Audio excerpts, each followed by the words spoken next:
নমস্কার বন্ধুরা, আজ আমি আপনাদের চিকেনের একটা দারুণ টেস্টি রেসিপি করে দেখাবো। তার জন্য এখানে আমি 600 গ্রাম পরিমাণ চিকেনকে ভালো করে ধুয়ে পরিষ্কার করে জল ঝরিয়ে নিয়েছি। এখন প্রথমে আমি চিকেনটার উপরে দিয়ে দেবো একটু পাতিলেবুর রস,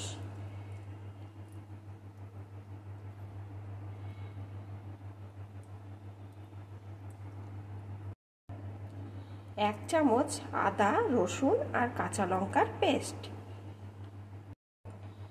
একটু শুকনো লঙ্কার গুঁড়ো, ঝালটা কিন্তু আপনারা আপনাদের মতন দেবেন, হলুদ গুঁড়ো, একটু লবণ। এখন সব কিছু দিয়ে ভালো করে হাত দিয়ে আমি মাখিয়ে নেব। সব কিছু দিয়ে চিকেনটা সুন্দর করে মাখিয়ে নিয়েছি। এখন আমি রান্নাটা শুরু করছি। এই চিকেনটা বেশিক্ষণ মাখিয়ে রাখার কোনো প্রয়োজন নেই, মাখিয়ে নিয়েই রান্না করলেই হবে। আসুন বন্ধুরা, একটা লাইক দিয়ে দেখতে থাকুন। রান্নার জন্যে এখানে আমি পরিমাণ মতো সরষের তেল দিয়ে দিয়েছি। তেলটা গরম হয়ে গেছে। এখন আমি ওই চিকেনটা এর ভিতরে দিয়ে প্রথমে ভালো করে ভেজে নেব।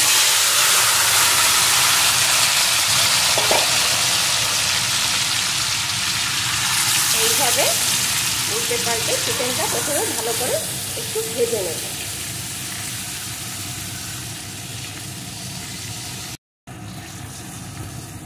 চিকেনটা খুব বেশি লাল লাল করে ভাজার দরকার নেই, এরকম মোটামুটি ভাজা হলেই আমি এই তেল থেকে চিকেনগুলোকে তুলে নেব।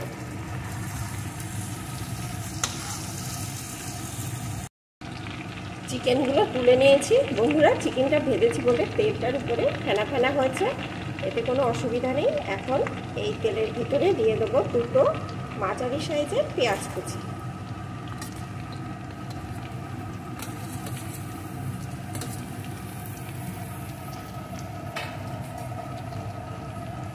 সাথে দিয়ে দেবো একটু লবণ, যাতে পেঁয়াজটা তাড়াতাড়ি নরম হয়ে আসে। এখন পেঁয়াজটাকে একটু ভেজে নেব।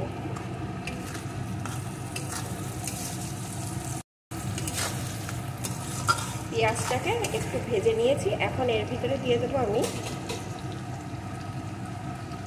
আদা, কাঁচা লঙ্কা আর রসুনের পেস্ট।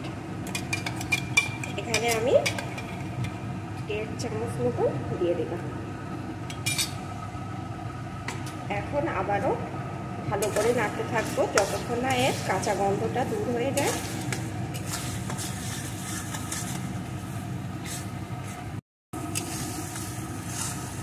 বেশ কিছুক্ষণ ভালো করে কষিয়ে নিয়েছি। এখন এর ভিতরে দিয়ে দেবো আমি 1.5 চামচ জিরে বাটা,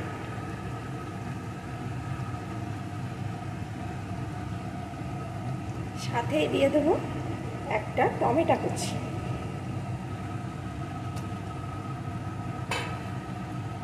এখন আবারও বেশ কিছুক্ষণ কষিয়ে নেব।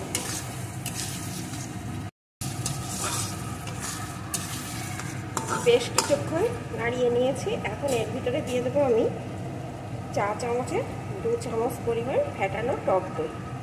এটা দেওয়ার সময় কিন্তু গ্যাসটা একদম লোতে করে দিতে হবে।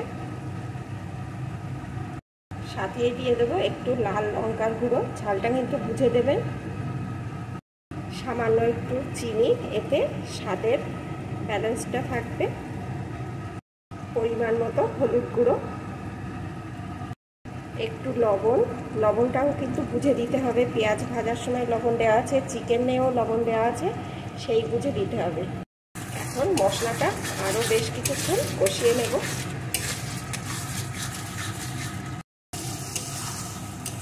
সমস্ত কিছু খুব সুন্দর করে কষিয়ে নিয়েছি। দেখুন বন্ধুরা, কালারটা কত সুন্দর এসছে। এখন এর ভিতরে ভাজা চিকেনের টুকরোগুলোকে দিয়ে দেব।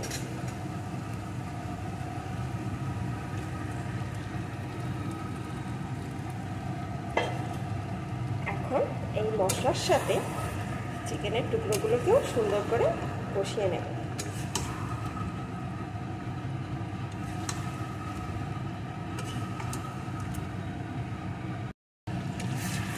মশলার সাথে চিকেনটাও সুন্দর করে কষিয়ে নিয়েছি। এখন এর ভিতরে দিয়ে দেবো আমি পরিমাণ মতো গরম জল।